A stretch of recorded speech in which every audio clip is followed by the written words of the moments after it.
Semanario Local presenta Contrarreloj, una entrevista virtual.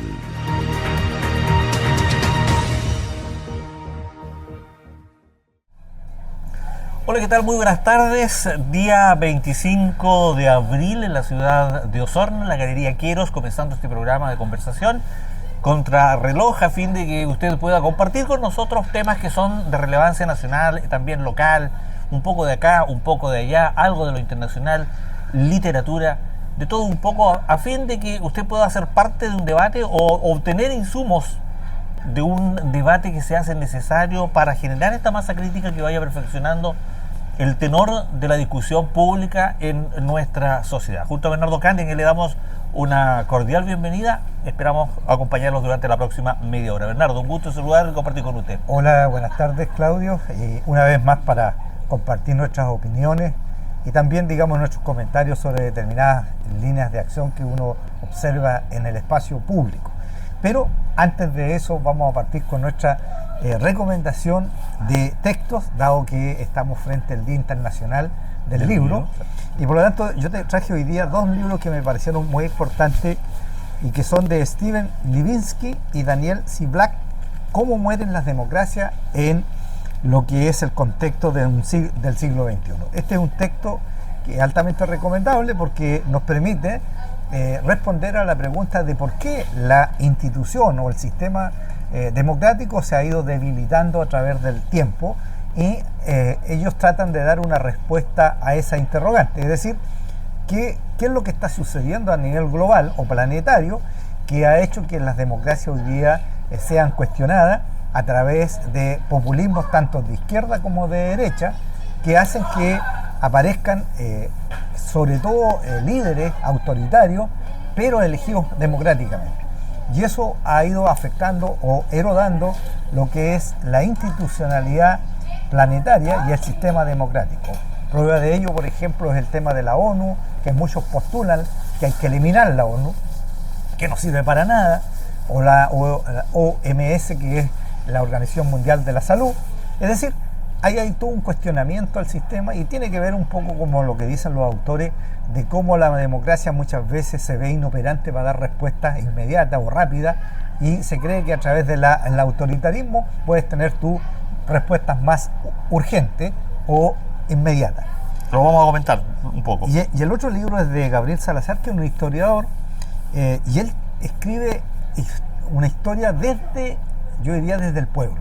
Es decir, él hace un estudio muy interesante del pueblo maldito en Chile, las revoluciones mestizas, 1820 a 1910. Este texto da a conocer y se vincula curiosamente hoy día con el tema de inseguridad, es decir, la delincuencia, pero es un tipo de delincuencia muy distinta a la que tenemos hoy en día.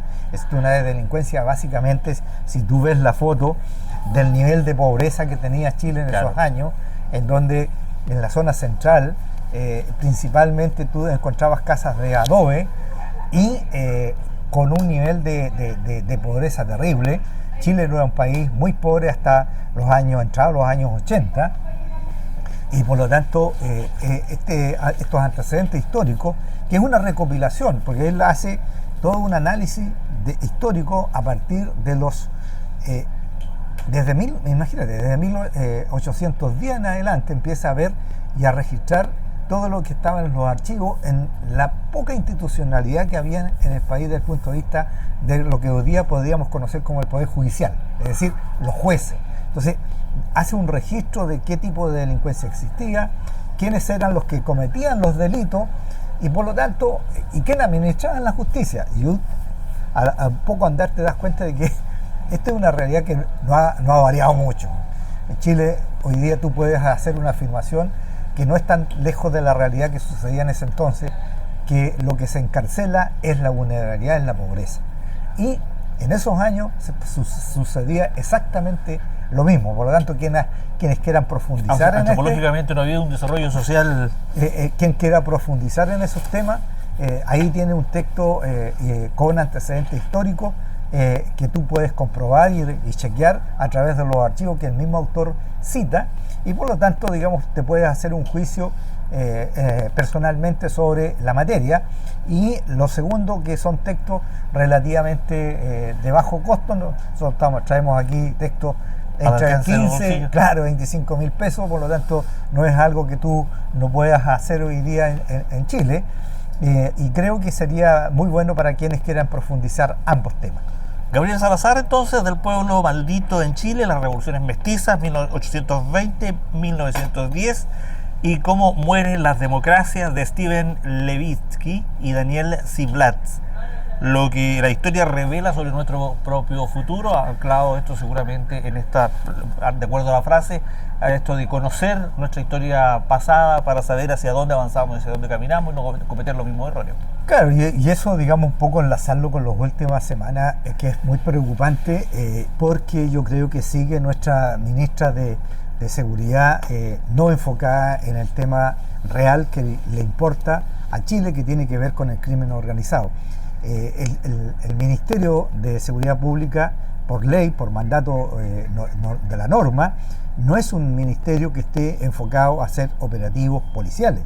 Eso tiene que hacerlo, obviamente, la institucionalidad policial, y también, si quiere, digamos, organizar y ser coordinador. Para eso está la institucionalidad subnacional, que son, en este caso, las delegadas regionales y los provinciales, y además, digamos, tienen ahí el aparato policial respectivo para hacer esos operativos. Pero el ministerio, como tal, tiene que estar trabajando en lo que es la Estrategia Nacional de Seguridad Pública, en plantear un plan para abordar en lo inmediato aquellas cosas que hay que abordar en forma oportuna, y no estar dedicada, digamos, a hacer operativos que en el fondo lo único que hacen es que lo que buscan un impacto comunicacional, medial, aparece con frases como tolerancia cero. Claro. Como, ¿qué es eso? Claro.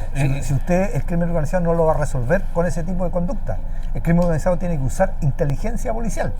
Aquí el tema preocupante, y que, revisando capítulos anteriores, nosotros lo dijimos apenas se comenzaron a manifestar los primeros síntomas. Aquí hay un proceso de comunicaciones absolutamente deficiente y a esta altura deteriorado de la imagen del gobierno, entregando información que no es clara, que comete este tipo de errores de colocar, por ejemplo, a esta ministra de Seguridad realizando una labor que no le corresponde. Ella no es la vocera oficial, ella no puede estar tratando de buscar un caso mediático que la coloque en una catapulta, en un podium especial para soslayar las responsabilidades que tuvo frente a este ingreso a la política tan turbulento como el que tuvo. Claro, pero por eso tú llegas a establecer cosas banales, como por ejemplo reactiva, a raíz, digamos, del caso de Calama, reaccionar, digamos, legislando sobre las famosas escuelas seguras, creo que se llaman, sí.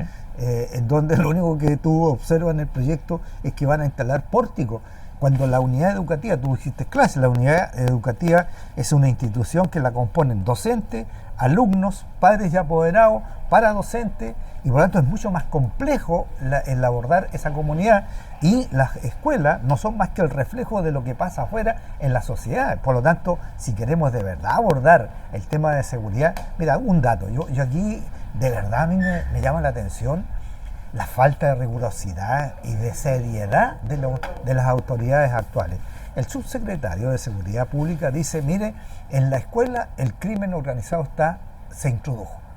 Oye, y da como ejemplo el Instituto Nacional, o sea, un colegio. ¿Tú sabes cuántos colegios tenemos en Chile, Claudio? Más de 11.500 colegios.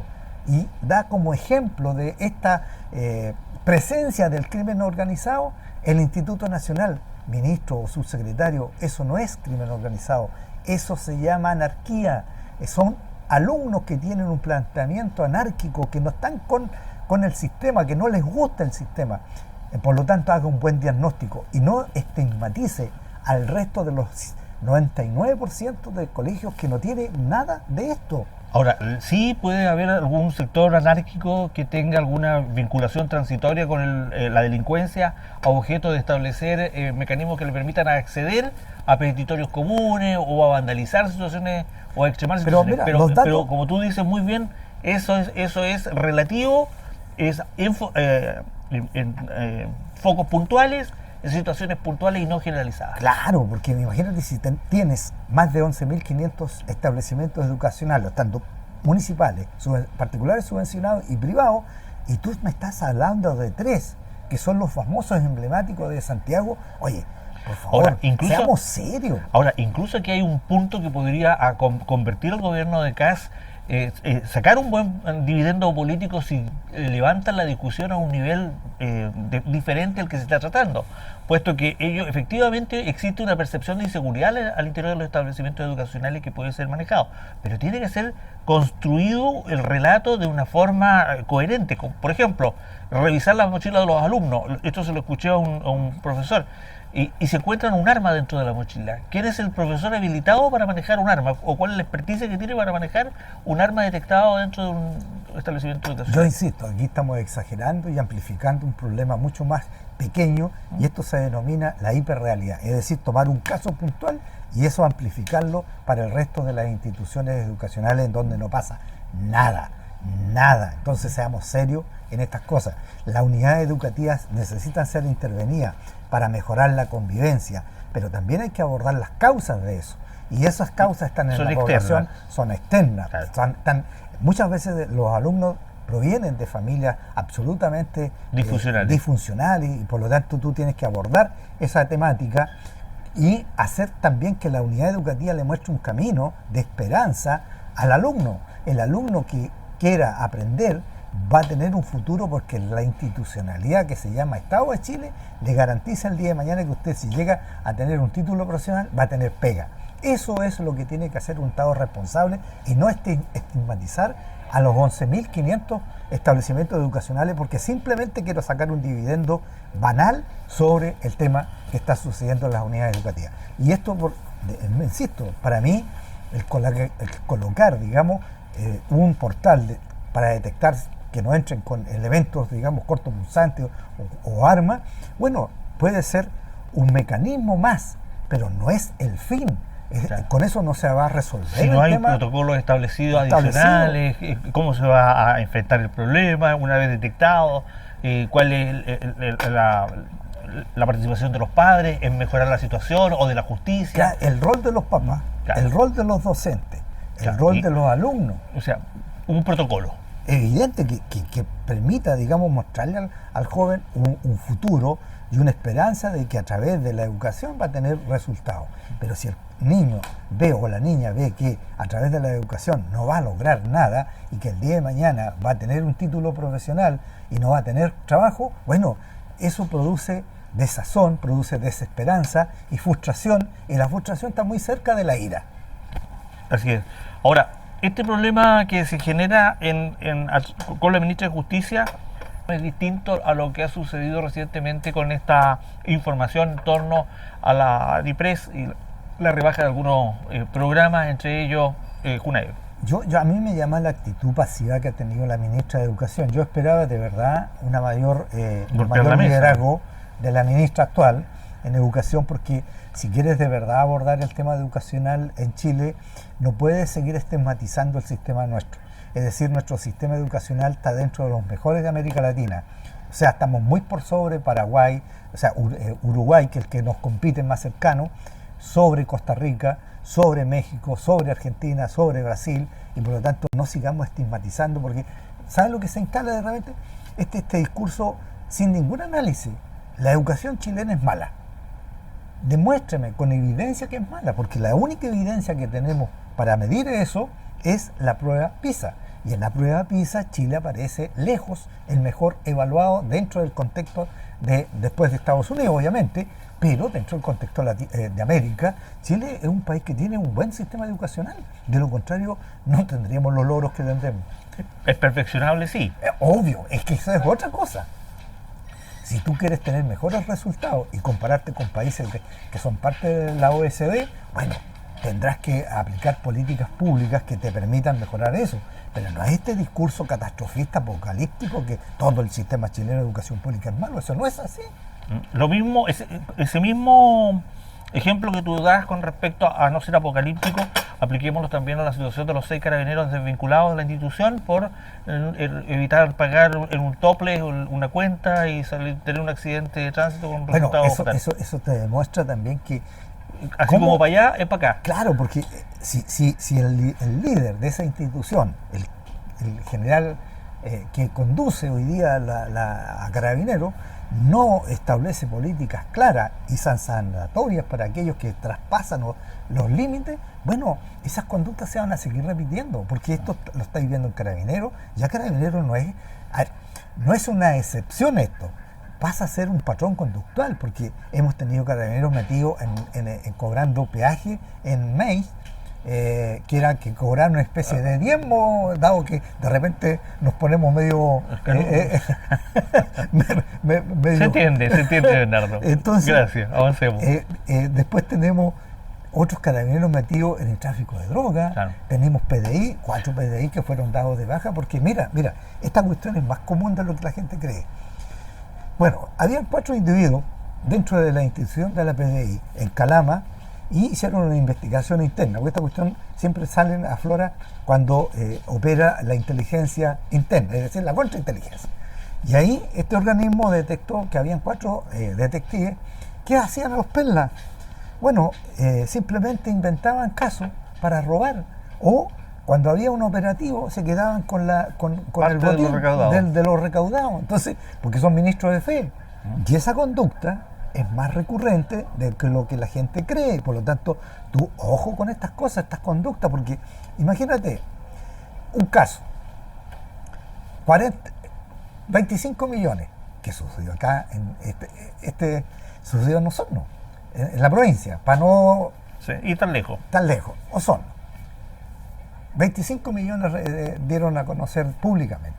Bueno, la persona dice que fueron 40 lo que le sacaron en la casa, no los 25 millones. Entonces, ¿y por qué? Porque, bueno, ellos actúan como ministros de fe. Entonces, no le permitieron quedarse dentro de la casa, la echaron por fuera. ¿Y quién se quedó con los otros 15? Claro. Este es como el bombo chica. El bombo fica, claro. El chiste del bombo fica. Claro, que al final los 5 kilos y el papelillo, ¿dónde lo dejaste? Claro. O sea, ahora, las medidas correctivas tienen que ser fuertes al interior de las instituciones, por lo tanto el proceder de la institución, en este caso, de dar de baja a los 6 funcionarios de Carabineros, es la medida correcta, pero se requiere también una modificación y una revisión del tema de yo creo que ¿sabes lo que a mi juicio, humildemente yo pienso que está fallando la formación de los carabineros, o igual de los PDI. ¿Cuál es la ética, el eto que forma un carabinero? Esto, digamos, hoy día ha pasado a ser más común de lo que uno quisiera. Entonces tendrás que tener ojo con eso en la formación. ¿Cuántos años dura la formación carabinero? 2 años. Acuérdate que hubo un presidente que quisieron rebajar eso. Eso hubiese sido terrible, porque 1 año es insuficiente. 2 años, 2 años, porque también el país necesita tener el recambio. Pero ojo con la formación que se están recibiendo nuestros jóvenes y cabros jóvenes. Imagínate, el papá salía muy afectado por el tema del hijo que chocó y mató a una persona, y el cabro, ¿cuánto? ¿28 años? ¿30 años? Claro. Ahora, ¿por qué nos centramos o hacemos el foco en Carabineros en este momento? Porque ellos tienen el monopolio del uso de la fuerza. Entonces, a la persona que le vamos a dar el monopolio y uso de la fuerza requiere de características especiales en lo moral, en lo ético, como dices tú, para ser parte de una institución que cumple una labor tan delicada frente a una sociedad desarmada. Evidente, porque mira, por eso es tan importante poner el énfasis primero en sancionar rápidamente estas conductas que se apartan de la institucionalidad, porque además estos son casos efectivamente puntuales, pero que van dañando la imagen institucional, porque ya no es uno, se ha ido son todos. Muchas conductas de esta naturaleza.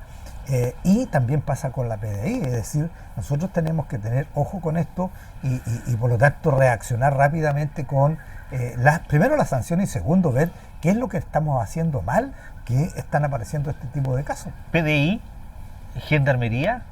Bueno, ahí tenés otro caso, Gendarmería, el último que yo me enteré, me parece que fue en la región de los lagos, Puerto Montt. Puerto Montt. Alto Bonito. Entonces tú tienes ahí otro personaje que tenía ya un patrimonio hecho a partir de cobrar. Entonces, eso es lo que tú tienes que evitar. Y para eso tienes que tener una política institucional para sancionar primero a los responsables y segundo establecer las medidas correctivas. Y establecer mecanismos claros que permitan trazar el origen o el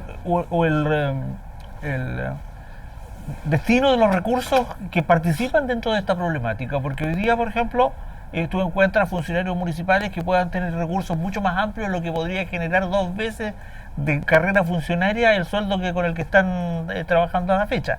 Entonces, ¿cómo hacen la trazabilidad del origen de sus recursos? Bueno, en este caso, tanto la Contraloría como puestos internos te pueden hacer rápidamente la trazabilidad, porque si tú ves un funcionario que tiene un ingreso que está establecido públicamente, porque además basta ver las planillas claro, de cada una de las instituciones y ves que el patrimonio no se condice, hay algo que no funciona, no cuadra, como dicen los números, no cuadran. Como los funcionarios que iban al casino, por ejemplo, que dejaban 160 millones, 140 millones, 260 millones algunos. Claro, ¿de dónde es el origen de esa plata? Entonces, ¿Es plata de ellos o es plata que sacaron de la institución? Bueno, esas son parte de las preguntas que legítimamente se puede hacer una persona, un ciudadano común y corriente. Pero uno espera que la institución también actúe por oficio, ¿no? Que los fiscales, que exista a lo mejor un grupo especializado que se dedique a indagar este tipo de cuestiones, porque de este tipo de rumores que están permeando la opinión pública. A mí me llama la atención, ¿sabes por qué? Porque si hay alguien que está controlado en este país son los funcionarios públicos, porque eso tú lo puedes fácilmente detectar. Entonces, cuando se produce, digamos, un enriquecimiento ilícito, es fácilmente detectable. Ahí las instituciones tienen que operar, tienen que reaccionar. Oye, algo está sucediendo aquí con el patrimonio de esta persona. Porque, por ejemplo, si tú vas al banco y eres funcionario público, te van a revisar. Oiga, pero usted viene a depositar tanto dinero y sus ingresos dicen esto. La primera pregunta. Y eso el banco sabe que tiene que denunciarlo. Lo que pasa es que muchas veces los bancos se quedan callados. Claro. Bueno, ahora los casinos lanzaron estados de alerta, sirvió en cierto... Pero hasta a la fecha queda en nada. Ahora... No, lo que pasa es que, y aquí viene un problema de las instituciones también administrativas, porque en este caso, si tú perteneces a un municipio, perteneces al gobierno regional o cualquier servicio público, estás obligado a hacer un sumario administrativo que para sancionar una conducta administrativa. Pero si hay robo, eso tienes que pasarlo rápidamente a la fiscalía que haga su trabajo y investigue. Una vez terminado el sumario. Una vez terminado el sumario. ¿Qué es lo que hace la Contraloría? Cuando dicen, mire, aquí más que una falta administrativa, aquí estamos en presencia probablemente de un ilícito, Ahora, ¿hay plazo establecido? No hay plazo establecido, y eso tiene que verlo también en este caso el jefe de servicio. Es decir, si yo hago un sumario, no puedo demorarme 6 meses, 1 año, 2 años. No. O sea, tengo que decir... Y de allá para acá como de acá para allá, porque cuando estos sumarios resultan exculpatorios, también se requiere resarcir en alguna forma la situación de este funcionario público cuya idoneidad moral ha sido cuestionada, con bastante publicidad, con bastante ruido, pero la disculpa pública no llega. No, claro, o sea, si tú fuiste acusado injustamente y demostró el proceso de que de verdad fue alguien que inventó o que simplemente alguien creyó por conjetura, bueno, tendrá que ser sancionado aquel que te abusó de algo, y no que quede en nada. O sea, da la sensación de que te hicieron un sumario, te estigmatizaron como funcionario, pero fuiste absuelto y después no hay nada que te diga, oiga, este caballero no era el responsable. Ahora, ¿cómo perfeccionamos o mejoramos o le entregamos una pizca de sentido común a estos funcionarios públicos que están en distintas reparticiones públicas y que frente a situaciones fiscalizadoras como las licencias médicas, por ejemplo, hay muchos médicos, se niegan a entregar licencias médicas porque está todo el mundo pendiente de la licencia médica y yo no me quiero arriesgar? Sí, esos son los facultativos que están entregando. He escuchado muchos casos de licencias médicas rechazadas porque el médico no quiere meterse en problemas. Bueno, eso pasó o sucedió ahora o sucede porque bueno, hubo abuso. O sea, aquí, seamos sinceros, post pandemia hubo un abuso terrible de licencias médicas. Entonces, pero hoy día está pagando el justo por el pecador. Pecadores, Claro. pero lamentablemente es así. Es decir, hubo médicos, y eso hay que también decirlo, sobre todo psiquiatras que dieron licencia a diestra y siniestra. Pero, a ver, nos falta evidenciar una moralidad que nos permita a nosotros recuperar la confianza en las personas. No, obviamente, porque todo este tipo de cosas va construyendo un imaginario colectivo en donde aparentemente aparecemos como todos corruptos, todo es amiguismo. La prensa miente. Claro, pero mira, yo insisto, por la boca muere después va a ser mi nuevo artículo. ¿Ya? Y voy a demostrar de cómo los que llegaron a ser gobierno hoy día cometen los mismos vicios que los que salieron del gobierno. Es decir, tú tienes más de 10 embajadores que no responden a carrera diplomática, más de 10, que son simplemente favores porque me apoyaron en la campaña. Tienes nombramientos de Cereme, van 16 Cereme 17. o 17 que han renunciado por diferentes causas, sin investigar, nada. Entonces tú dices, algo no está funcionando. Han bien, renunciado por causa desconocida, porque las Claro. causas no se evidencian, que sería importante saber por qué ¿Cuál es la razón que CEREMI no? renuncia, o por qué una determinada autoridad que tiene un puesto de elección popular decide renunciar Mira, a ese cargo, a ese mandato Hay ciudadano. un personaje que es el famoso Valenzuela, que no me puedo acordar el nombre, debe ser muy mezquino. Jorge Valenzuela, Jaime Valenzuela, que El que está en el segundo piso. el gordito de barba. parrillero. Ya, pues él usó el famoso concepto de los parásitos. Sí. Bueno, en la semana recién pasada sale un listado de aproximadamente 20 funcionarios hoy día del gobierno de CAS que trabajaron en esta oficina operativa. OPE. Esa. Y les pagaron sueldo. Claro. Entonces, sin llegar al gobierno, si ellos asumieron el gobierno el 11 de marzo. Pero les pagaba el gobierno saliente. Es que veamos eso. Porque no se les pagó retroactivo, se les pagó en el momento. Eso es parte de la investigación. ¿Quién pagó? Claro. ¿Quién pagó? ¿Fue el gobierno retroactivamente? Eso está por verse. Eso es parte de la investigación. Ahora, que yo está haciendo la vi algunos de Contraloría. los pagos que me parecieron irrisorios. Hay un abogado que el que más le pagaron eran 600.000 pesos. O sea, ¿qué labor? Habían otros de 1.500.000 Pero- y de 3 millones. Pero estamos hablando de un cambio de gobierno, algo que va a afectar a la nación completa. O sea, ¿qué trabajo tan ordinario hizo que solamente le pagaron 3.500.000? Era el trabajo operativo. No, pero si el problema, mira, A cargar los canapés. claro, más que eso es esta actitud, ¿no? Esta actitud de que ellos, Repetir los... lo mismo que criticaron, ¿no?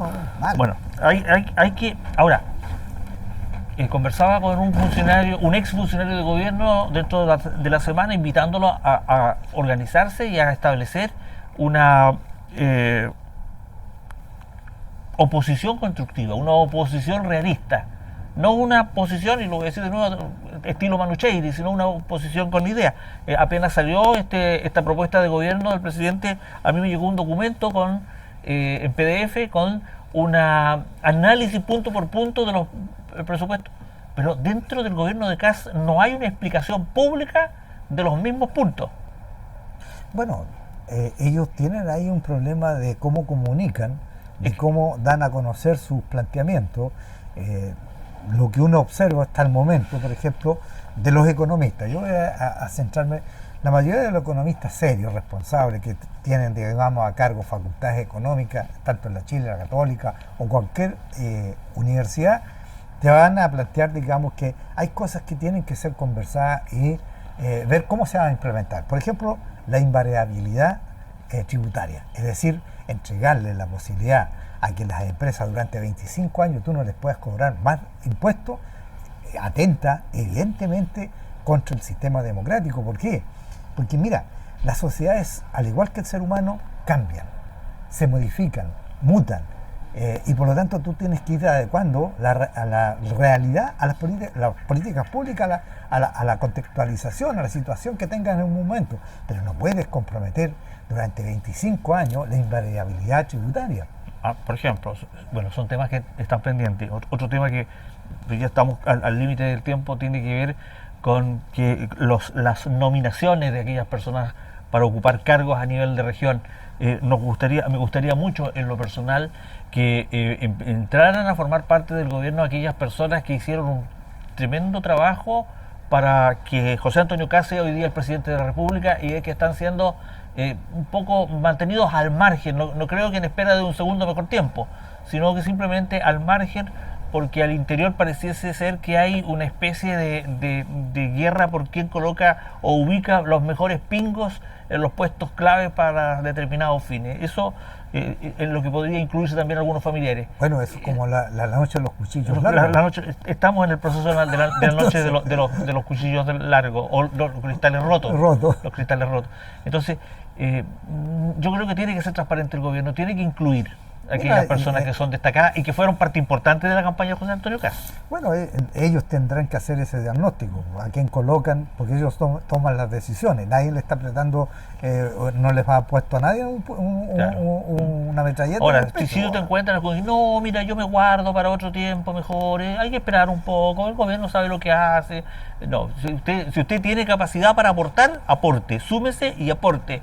Y si no lo invitan, bueno, déjeme por lo menos reclamar a nombre suyo para que lo involucren en el gobierno, porque aquellas personas, se necesita personas con experiencia, no personas que vengan a improvisar o después de un tiempo se den cuenta, chuta, no sirvo para esto, tengo que irme para la casa. En 6 meses más te puedo responder eso con mayor evidencia empírica, porque es evidente que eso va a tener un impacto negativo en la implementación de las políticas. Gente que no conoce el territorio, personas que uno dice, bueno, ¿y cuáles son las competencias o las habilidades que tienen? O la trayectoria, o las habilidades blandas, porque aquí se requiere habilidades. Bueno, es evidente que hay un problema, porque, mira, yo insisto, para mí este gobierno, su veto, su ADN está interiorizado el autoritarismo. Entonces no hay que pedirle peras al olmo. Yo no sé si tanto autoritarismo como tratar de ser complaciente con todos los sectores. No, si no se trata de ser complaciente, se trata de ser justo y tener una cierta reacción equilibrada. Pero hay gente que simplemente no sabe tratar a otros. O sea, porque yo como un gobierno autoritario, yo salgo a golpear la mesa fuerte con respecto a algunos temas que han surgido desde la oposición, como por ejemplo esto de la JUNEV. A decir, nosotros no lo hemos dicho y no aparece ese personaje golpeando la mesa. Lo que pasa es que yo creo que hay cosas que tú tienes que pensarlas antes de mandar una circular. O sea, da la sensación de que estos reaccionan muy visceralmente y después se dan cuenta que metieron la pata. Ahora, ¿cómo se filtra la circular? Bueno, ese es un problema que tiene que solucionar. En Chile, además, esas cuestiones son públicas. ¿Qué filtración? Si una circular es pública. Bueno, a mí no me llevo copia, por lo menos. pero la gente, mira, cuando tú mandas una circular a todas las instituciones del país, es evidente que hay gente que la dio, po. Claro. Y llegó la copia. Obvio, po. ¿Usted tiene la copia? Sí, pues sí, la tengo. Bernardo, gracias por haber estado. Gracias. Vamos avanzando de a poco, ¿eh? Vamos avanzando de a poco en este gobierno. Mira, voy a decir algo, porque me mandaron un comentario de la gente que nos ve en Santiago, ¿ya? Que lo encontró muy bueno el programa anterior, porque mezclamos humor con cosas serias. Y los 155 años que necesita acá para mandar a los 221.000, claro. O sea, parece que pegó. Sí, he escuchado con respecto al humor. Ojalá alguien haga un comentario con respecto a los cafecitos, porque con un poquito malicia también. Me hace falta con este frío. Gracias, Bernardo, por haber estado con nosotros. Bernardo Candia, entonces, en Contrarreloj, conversando y llevando estos temas que a nosotros nos parecen de interés y a los cuales queremos a usted invitar a sumarse, comentando a través de las redes sociales, puesto que sale la información en un momento oportuno a través de las distintas redes sociales de Semanario Local. Gracias por su atención. Hasta el próximo sábado.